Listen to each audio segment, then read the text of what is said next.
I'm going to say something that you've probably never heard me say and most likely will never hear me say again. So this might be a one and done. The older millennial was correct. It just feels so wrong.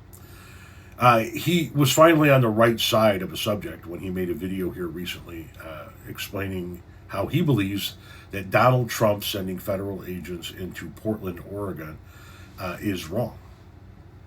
If you believe in states' rights, then you should be against a move like this, he said. And people have a response to him.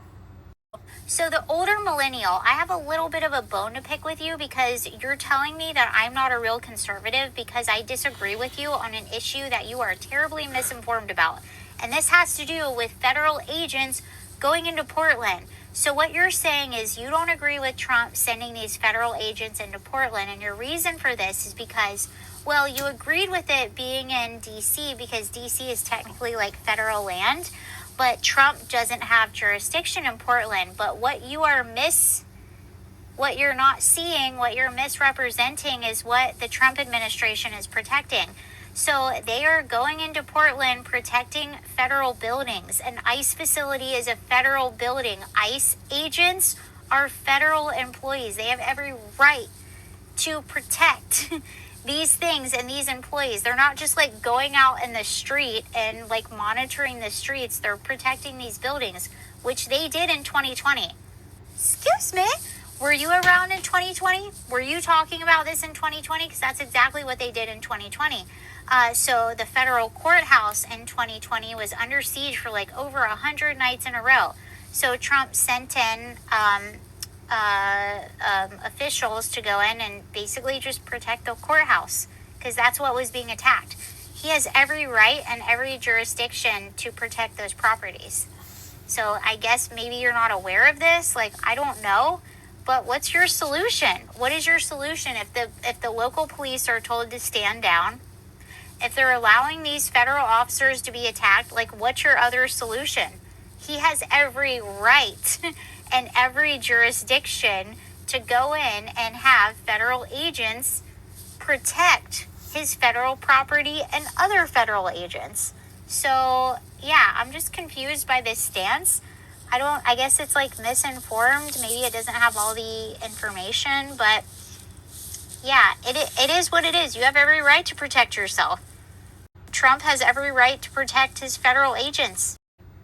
Okay, I was around in 2020 and I was talking about it, albeit on other platforms. The problem with your premise, and I understand what you're saying, right? When he sent the federal agents into Portland to protect the courthouse in 2020, I initially didn't agree with it, but then I understood it because that's all they were doing. They were protecting the courthouse from people that were attacking the courthouse or that people that could attack the courthouse. They were close enough that it could be an issue. Okay, fair enough. The problem with the premise today is that's not happening. None of that exists within Portland. Donald Trump is trying to have a show of force by sending federal agents in. You said they're going to Portland to protect federal property and they're not just walking around the streets. Well, how about Chicago, where that's exactly what they did this past weekend? They literally walked the streets of downtown Chicago and the Chicago Riverwalk, the most touristy areas in the city of Chicago. Oh, yeah, and they patrolled the Chicago River on boats. They weren't there protecting federal property. They were wandering the streets of downtown Chicago in large groups with fully automatic weapons. I believe they were fully automatic weapons. Anyway, with weapons. Explain that one. Explain the need to protect federal buildings in Portland when they're not under attack. As a matter of fact, there's nothing going on there. Now that the federal agents are in Portland, now there are protests outside of that building. But yeah, there was nothing going on in Portland. Trump was just like, nope, got to send the federal agents in. It's a war-torn area. Not even close. So explain those. Because those are different than the scenarios you're laying out from 2020.